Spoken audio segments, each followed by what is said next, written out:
Pharos is a habitable world in the Attican Beta cluster.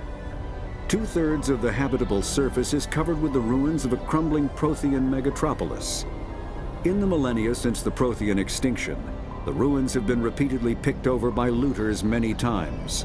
Pharos was considered a poor prospect for colonization, as little open ground remains for agriculture. The only sizable freshwater sources are the poles, which are tapped by the decaying Prothean aqueduct systems. The dead cities, while in good condition considering their antiquity, are of uncertain stability. Ground level is congested by a dozen meters of fallen debris, and the air is fouled by dust. In 2178, the Human Exogeny Corporation announced its intention to place a permanent colony on Pharos to thoroughly explore the ruins. The pioneer settlement was placed on the upper levels of several intact skyscrapers, using the surviving Prothean aqueducts and rooftop hydroponic gardens to support the population. Noveria is a cool, rocky world with most of its hydrosphere locked up in massive glaciers. A privately chartered colony world, the planet is owned by the Noveria Development Corporation Holding Company. The NDC is funded by investment capital from 24 high-technology development firms and administrated by an executive board representing their interests. The investors built remote hot labs in isolated locations across Noveria's surface. These facilities are used for research too dangerous or controversial to be performed elsewhere, as Noveria is technically not part of Citadel space and therefore exempt from Council law. By special arrangement, Citadel's special tactics and reconnaissance agents have been granted extraterritorial privileges, but it remains to be seen how committed the Executive Board is to that principle. Given its unique situation, it is understandable that Noveria is often implicated in all manner of wild conspiracy theories.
All targets down.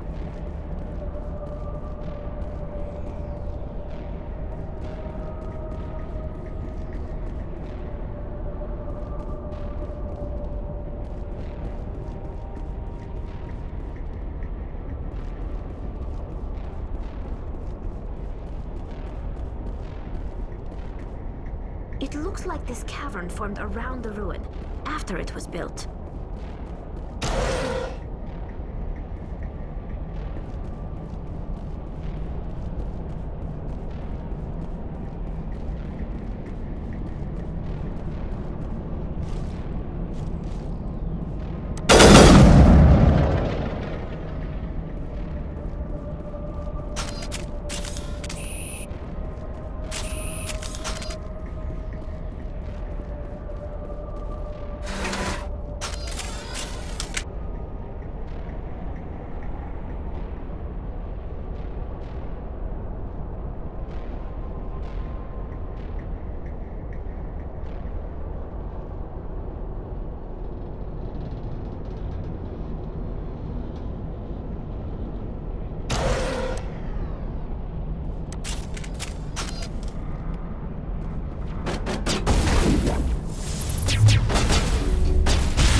sterile white.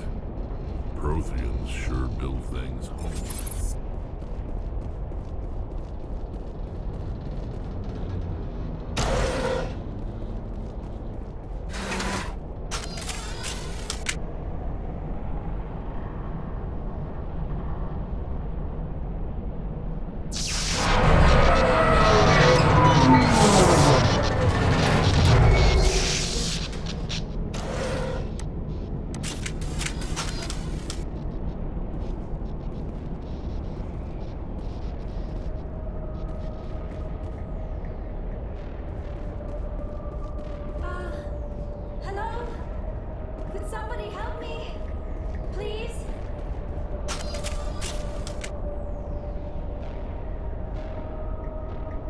Can you hear me out there?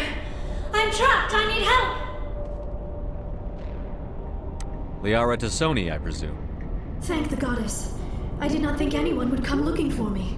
Listen, this thing I'm in is a Prothean security device. I cannot move, so I need you to get me out of it, all right? How'd you end up in there? I was exploring the ruins when the Geth showed up, so I hid in here.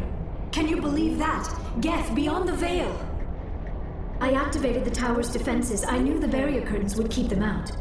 When I turned it on, I must have hit something I wasn't supposed to. I was trapped in here. You must get me out, please! Your mother is working with Saren. Whose side are you on? What? I am not on anybody's side. I may be Benezia's daughter, but I'm nothing like her. I have not spoken to her in years. Please, just get me out of here.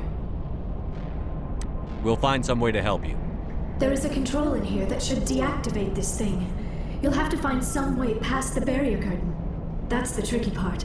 The defenses cannot be shut off from the outside. I don't know how you'll get in here. Be careful. There is a Krogan with the Geth. They have been trying different ways to get past the barrier.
That's the last of them.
How did you get in here?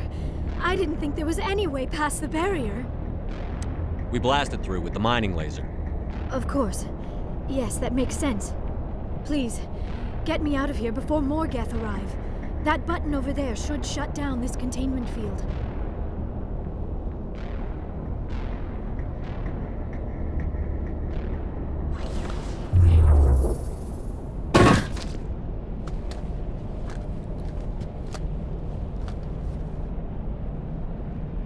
Any idea how we get out of this place?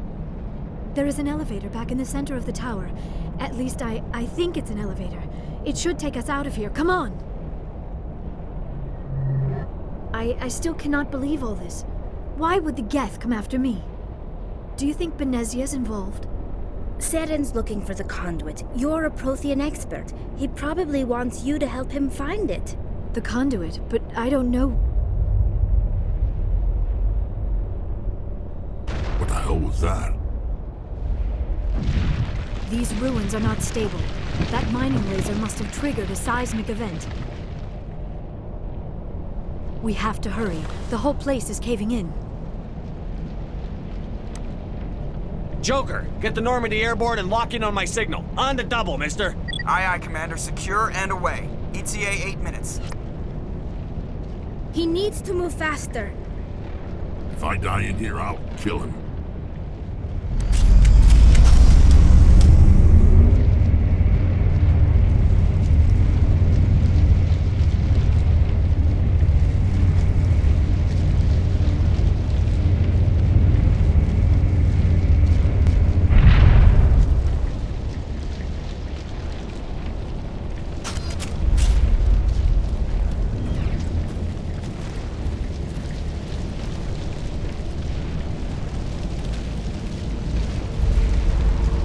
Surrender. Or don't. That would be more fun.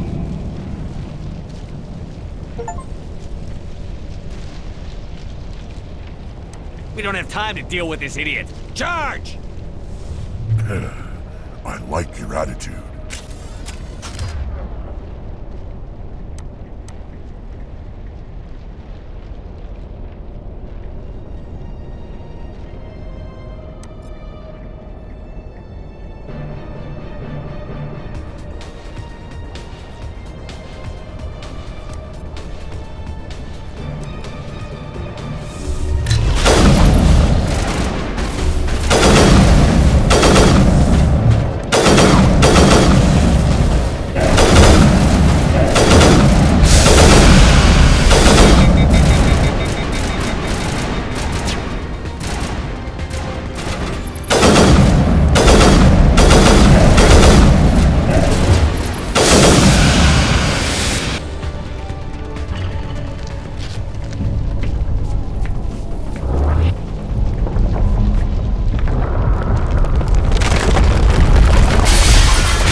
Too close, Commander. 10 more seconds we would have been swimming in molten sulfur. The Normandy isn't equipped to land in exploding volcanoes. They tend to fry our sensors and melt our hull. Just for future reference. We almost died out there, and your pilot is making jokes?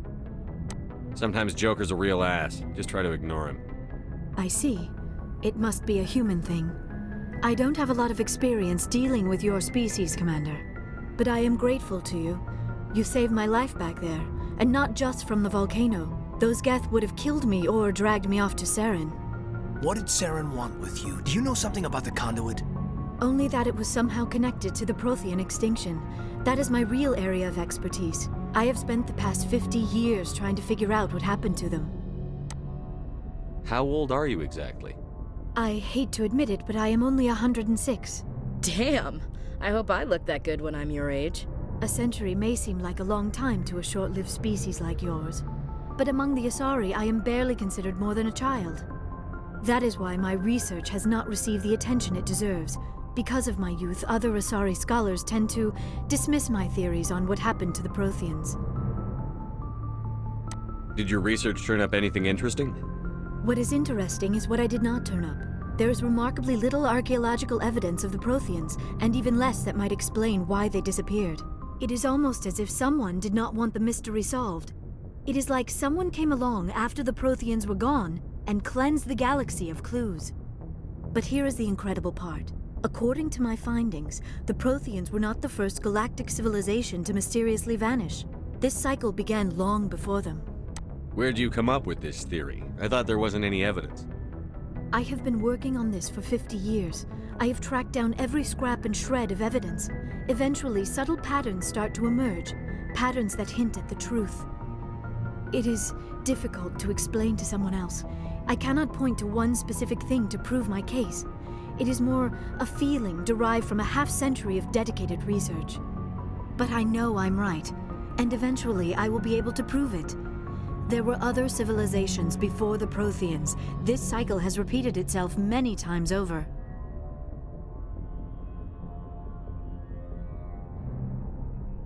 What cycle? What are you talking about? The galaxy is built on a cycle of extinction. Each time a great civilization rises up, it is suddenly and violently cast down. Only ruins survive.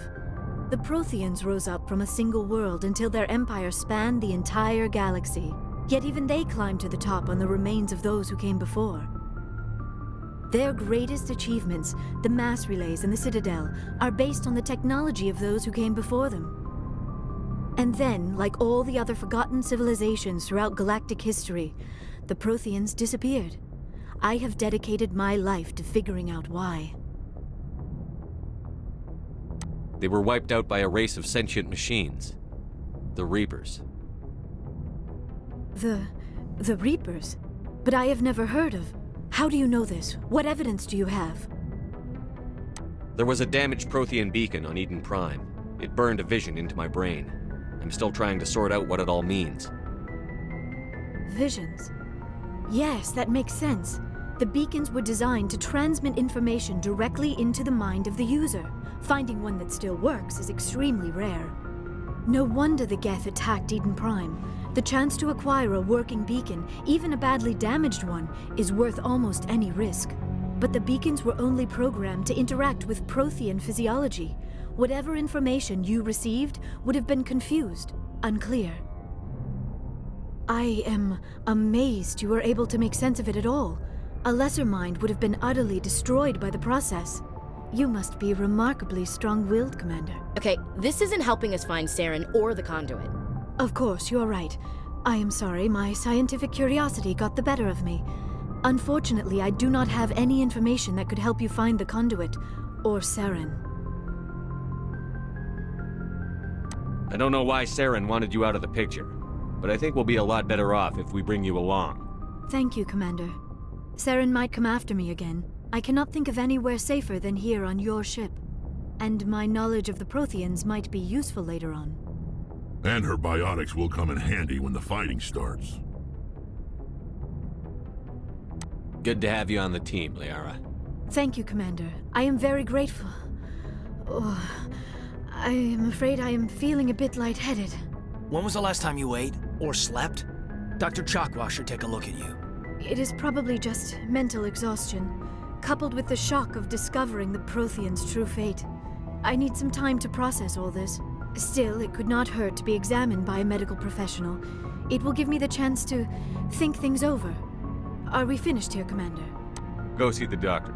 The rest of you, dismissed. Mission reports are filed, Commander. You want me to patch you through to the Council?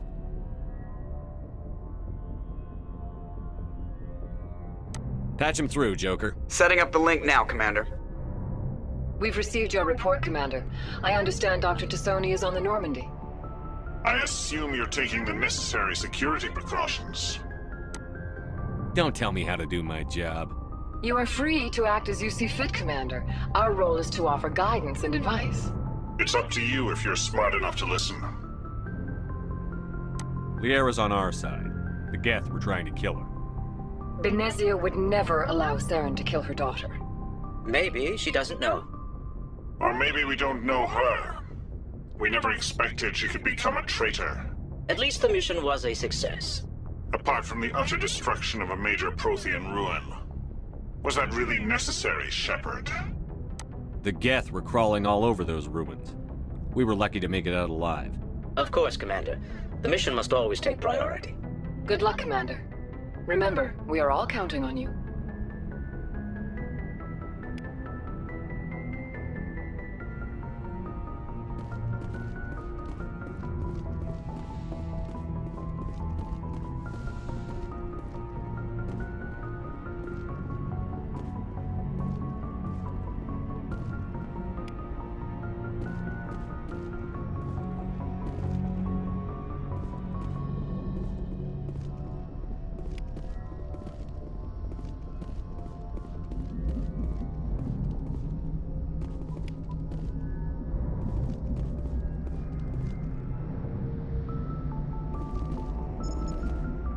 I prefer gold to silver, you know, for my medal. I figured you'd recommend me for one since I, pulled your boots out of the...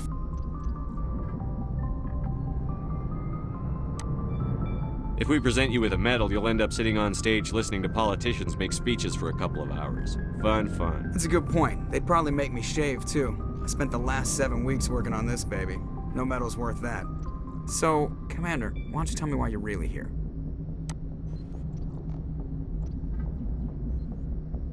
How's the Normandy performing? Is she everything they said she'd be? She's the best ship in the fleet, if you've got a pilot who knows how to handle her. Balance isn't what you'd expect. Takes a while to get used to that oversized drive core we got stuffed in the back, and her power can sneak up on you if you're not careful. The Normandy's probably too much ship for your average Alliance pilot, Commander. Lucky for you, I'm anything but average.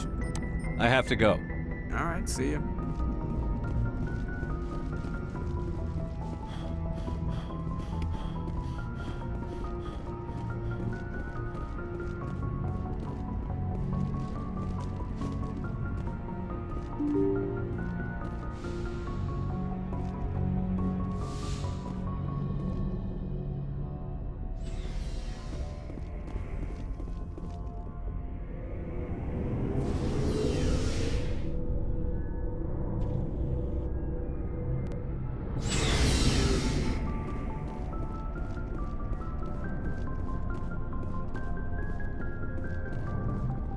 Commander, how are you?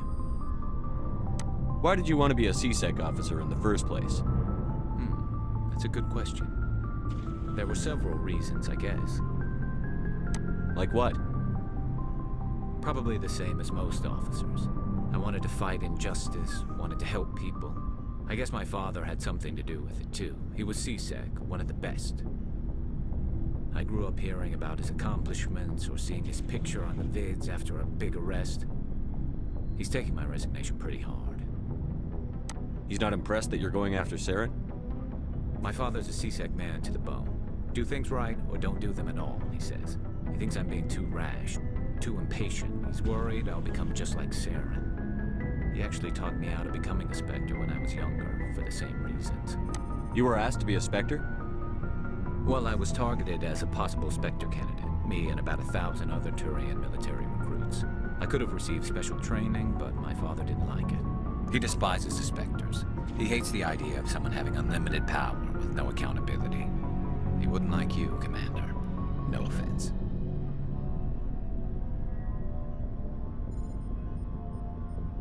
I suppose I can understand his concern. You can. But Saren's not going to play by our rules, C-Sec's rules. If you want to nail Saren, you need to send someone who isn't restricted by policies and procedures. You're a quick learner, Garrus. We'll beat him at his own game. It's the only way to stop someone like him. I'm right behind you, Commander. Commander, you have a minute to talk? I keep an open door policy. If you have any concerns, lay them on me. All right. I know things are different aboard the Normandy, but I'm concerned about the aliens, Vicarian and Rex. With all due respect, Commander, should they have full access to the ship? They may not serve the Alliance, Chief, but they're allies.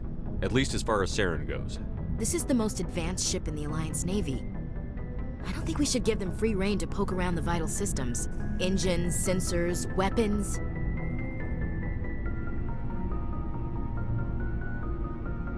You don't trust the Alliance's allies?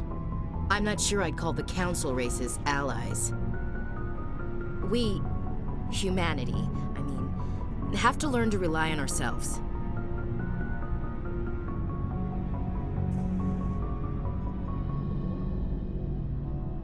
How do you get from relying on ourselves to mistreating our allies? I don't mean we should mistreat them, Commander. I just think we should be prepared to go it without them. As noble as the Council members seem now, if their backs are against the wall, they'll abandon us. I don't see that as inevitable. Look, if you're fighting a bear and the only way for you to survive is to sick your dog on it and run, you'll do it. As much as you love your dog, it isn't human. It's not racism, not really. Members of their species will always be more important to them than humans are. These seem like deeply held beliefs, Williams. What made you think this way? My family's defended the Alliance since it was founded. My father, grandfather, great-grandmother, they all picked up a rifle and swore the oath of service. I guess we just tend to think of Earth's interests as our own. It doesn't sound like you've worked with aliens before. No, sir. Mainly I've been groundside, part of the surface garrison forces. I did get a rotation on a space station for training. Every Marine a rifleman, every rifleman ZG certified. That's odd. Your record is spotless and your technical scores are exemplary. You should be serving with the fleet. Anyway, that's why I haven't served with many aliens, Commander. I never knew my family. Grew up an orphan on Earth. Anybody in your family I'd have heard of? Couldn't say, Commander. So why are you out here? Just trying to get away from Earth? I'm here to put hypervelocity rounds through the heads of bad guys. Most satisfying part of the job, Commander.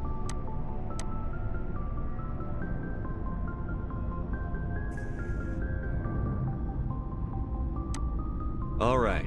I can see where your concerns are coming from, Williams. But this is a multilateral mission. You're going to have to work with aliens, like it or not. It won't be a problem, Commander. You say jump, I say how high. You tell me to kiss a Turian, I'll ask which cheek.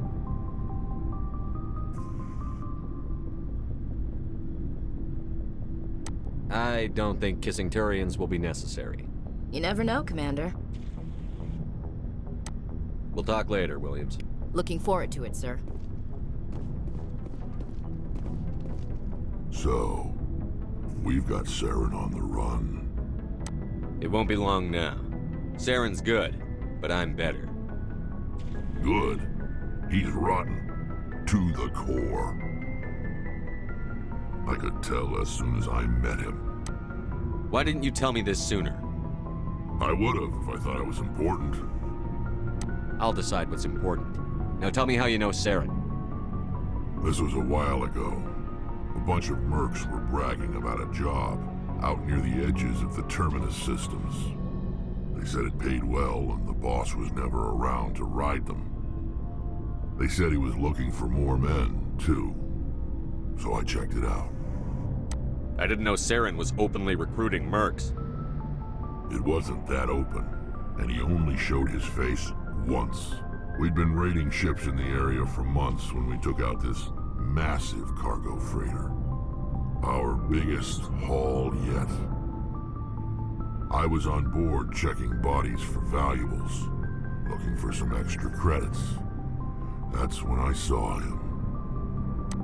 What did Saren want with the ship? I don't know what he wanted. He was just moving through the ship, watching. A couple of the mercs called him by name, but he never spoke to them. Never spoke to anyone. I had a really bad feeling about him, so I got the hell out. Didn't even wait to get paid. What kind of cargo was the freighter carrying? What was Saren after? I don't know. All I saw on that ship was food and medical supplies. There were some basic weapons, but nothing big. If there was anything of value on that ship, I didn't see it. That's why I didn't mention it sooner. Whose ship was it? There was a Volus trading vessel. Big one. Lots of guards. But they were no match for us.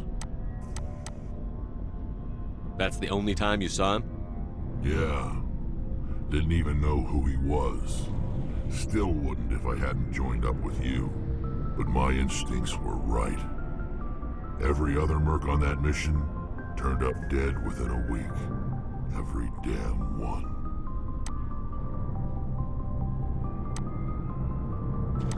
So long, Rex. Shepard.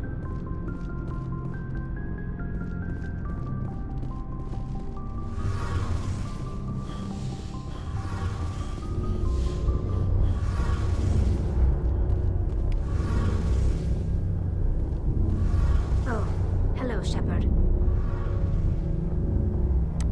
Are you okay? I don't know. Your ship is amazing, and your crew's been really great to me, especially your chief engineer. But I just sort of feel out of place. The Normandy runs so smooth it feels like we're not even moving, and the engines are so quiet. How do you sleep at night? The silence wakes you up? Back on the flotilla, the last thing you want to hear is silence. It means an engine's died or an air filter shut down. I guess you don't have to worry about that here. But old habits die hard. But it's more than just the silence. This ship feels so empty. It's like half the crew is missing. Back home, I couldn't wait to go on my pilgrimage. I couldn't wait to get away from the crowds. Now that I'm out here, I kind of miss them. Sounds like the pilgrimage isn't just about finding resources for the fleet. Maybe it's about teaching you to appreciate your people and culture. You're probably right. We Quarians spend our whole lives traveling, but really we never leave home. The pilgrimage has given me a whole new perspective on our culture. You know, there's always a few who go on their pilgrimages and never return. I always assumed something bad happened to them, but maybe they just wanted a different life. You do plan to return to the migrant fleet, right? I could never abandon my people, Shepard. I will go back eventually, but we have to stop Saren first. Otherwise, I might not have a home to go back to. I should go. See you later.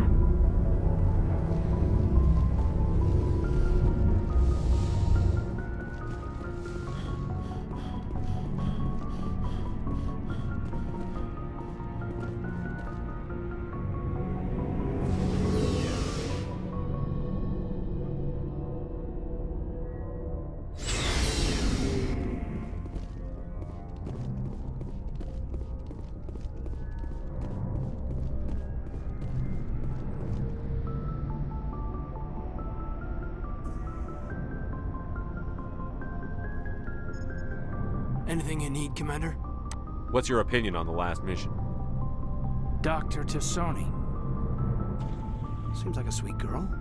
Easy on the eyes. I mean, if you like the bookish sort.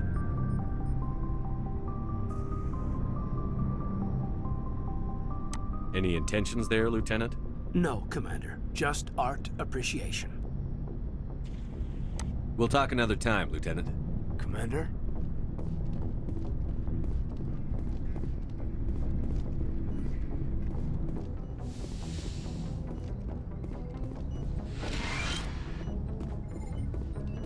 Yes, Commander? Is there something you need? I should go. Goodbye, Commander.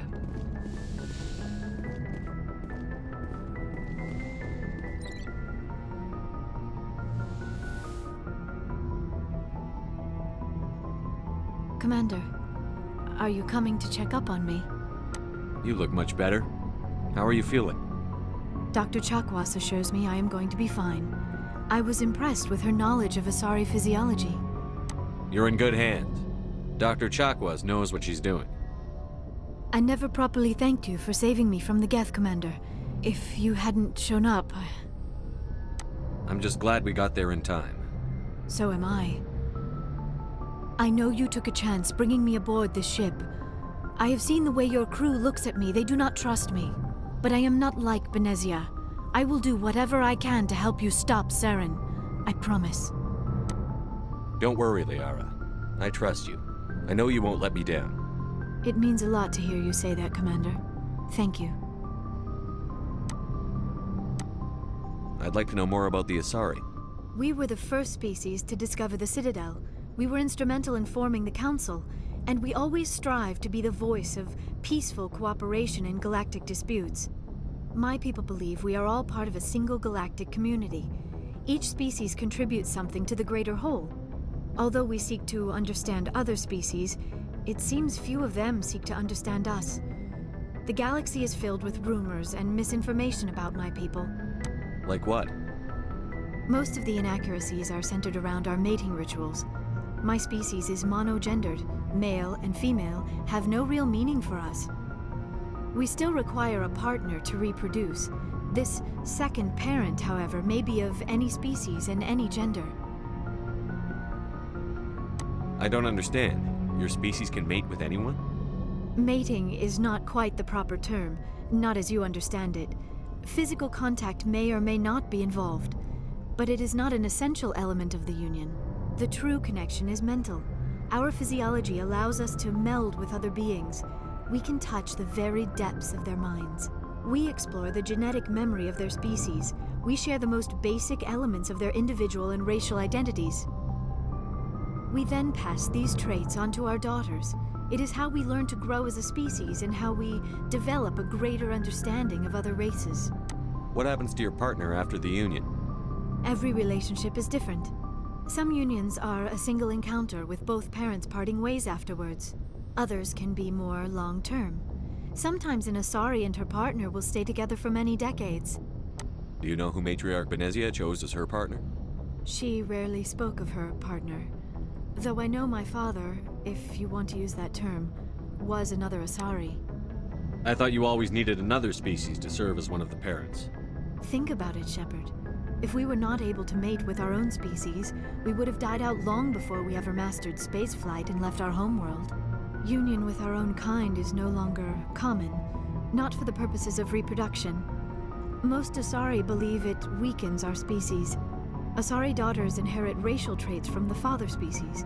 If both parents are Asari, then nothing has been gained, or so conventional wisdom would hold.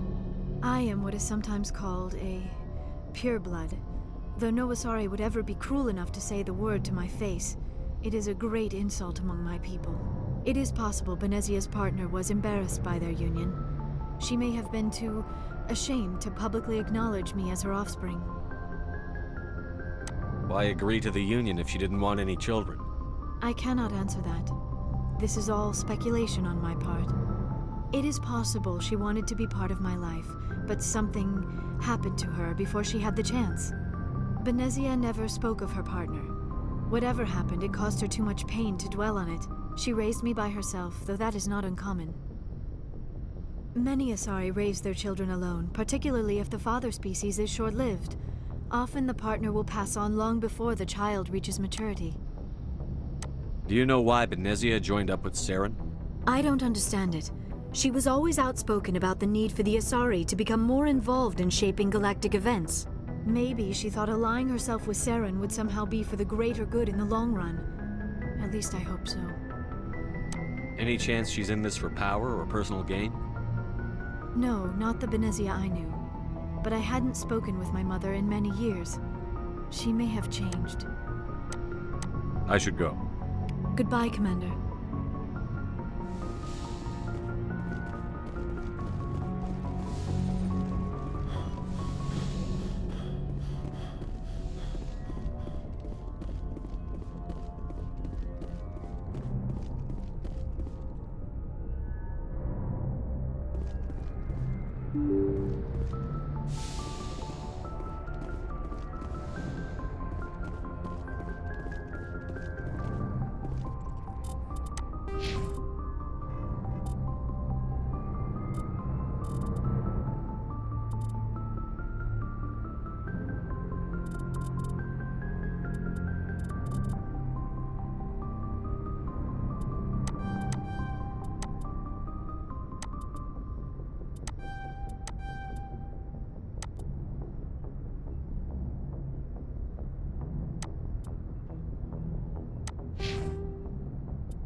Faster ship mobility dominates space combat. The primary objective is to align the mass accelerator along the bow with the opposing vessel's broadside. Battles typically play out as artillery duels, fought at ranges measured in thousands of kilometers, though assaults through defended mass relays often occur at knife fight ranges, as close as a few dozen kilometers. Most ship-to-ship engagements are skirmishes between patrol vessels of cruiser weight and below, with dreadnoughts and carriers only deployed in full-scale fleet actions. Battles in open space are short and often inconclusive, as the weaker opponent typically disengages. Once a ship enters FTL flight, the combat is effectively over. There are no sensors capable of tracking them or weapons capable of damaging them. The only way to guarantee an enemy will stand and fight is to attack a location they have a vested interest in, such as a settled world or a strategically important mass relay.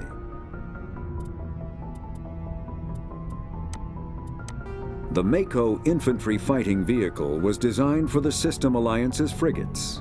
Though the interior is cramped, an M35 is small enough to be carried in the cargo bay and easily deployed on virtually any world. With its turreted 155mm mass accelerator and coaxially mounted machine gun, the Mako can provide a fire team with weapon support as well as mobility. Since Alliance Marines may be required to fight on any world, the Mako is environmentally sealed and equipped with microthrusters for use on low-gravity planetoids. The Mako is powered by a sealed hydrogen-oxygen fuel cell and includes a small Element Zero core.